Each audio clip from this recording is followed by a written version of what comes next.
Hello' everyone, লিচাছ কিটচেনলৈ মই আপোনালোক সকলোকে স্বাগতম জনাইছোঁ। আজি মই আপোনালোকৰ ওচৰলৈ লৈ আহিছোঁ ঘৰতে কেনেদৰে বাটাৰ বনাব পাৰি তাৰ ৰেচিপিটো। আহকচোন চাওঁ।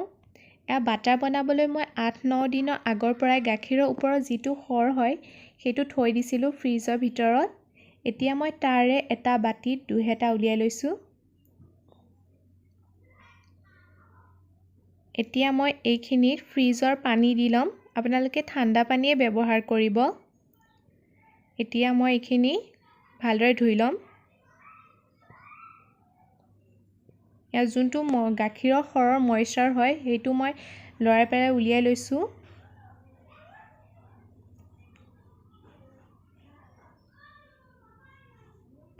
আপোনালোকে কণ্টিনিউ লৰাই থাকিব।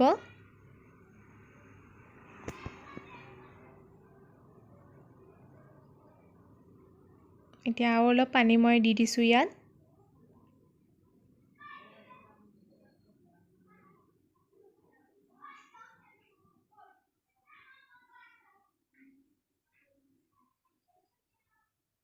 এতিয়া পানীখিনি মই পেলাই দিম।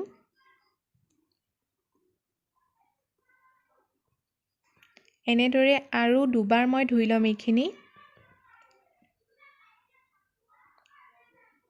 মই এইখিনিত আকৌ এবাৰ পানী দিছোঁ।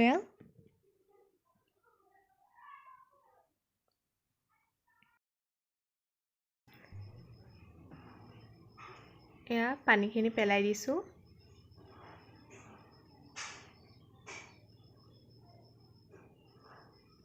এতিয়া আকৌ এবাৰ এয়া পানী দি পেলাই এইখিনি আকৌ ধুই ল'ম।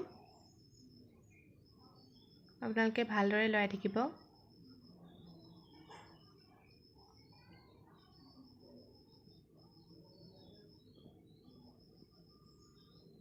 এয়া মই এইখিনি এতিয়া পানীখিনি পেলাই দিম।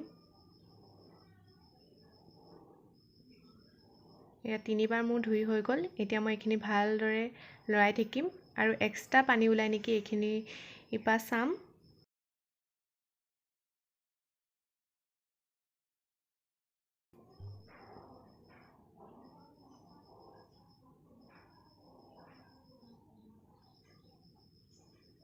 এয়া অলপ পানী ওলাইছে। আকৌ এইখিনি মই লৰাই থাকিম এতিয়া।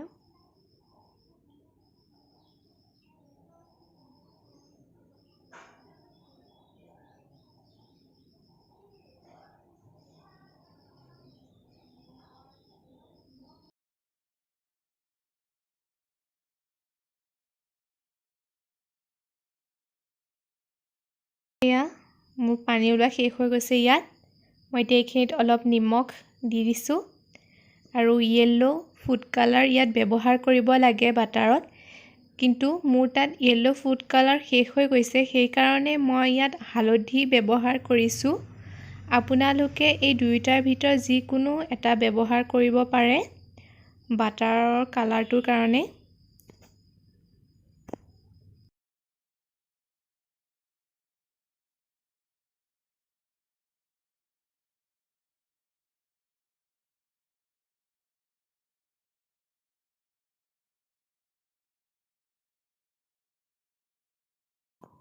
মোৰ বাটাৰৰ মিশ্ৰণটো ৰেডি হৈ গৈছে।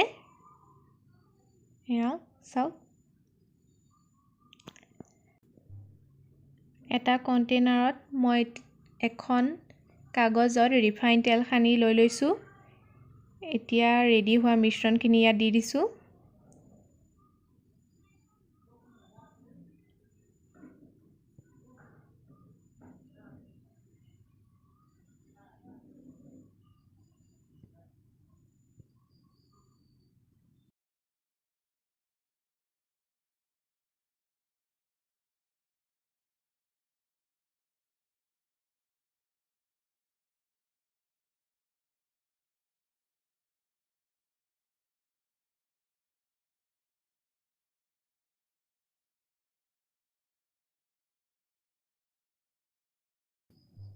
এয়া মোৰ বাটাৰখিনি সোমাই হৈ গৈছে।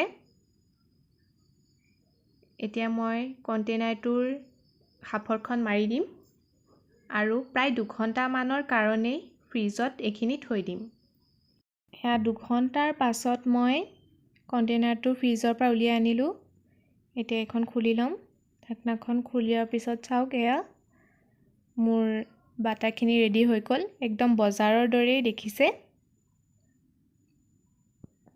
এতিয়া এখন কাঁহীত মই এইখিনি উলিয়াই আপোনালোকক দেখাই দিম। ইয়াৰ মই লগাই দিয়া কাগজখন উলিয়াই দিছোঁ।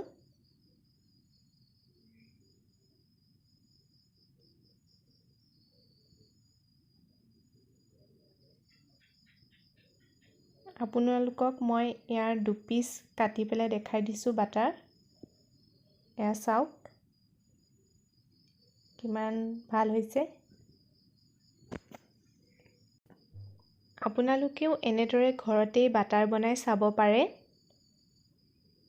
যদি ভিডিঅ'টো চাই ভাল পালে লাইক কৰিব, শ্বেয়াৰ কৰিব আৰু মোৰ চেনেলটো ছাবস্ক্ৰাইব কৰি দিব। আকৌ এবাৰ লগ পাম এটা নতুন ৰেচিপিৰ সৈতে। ধন্যবাদ।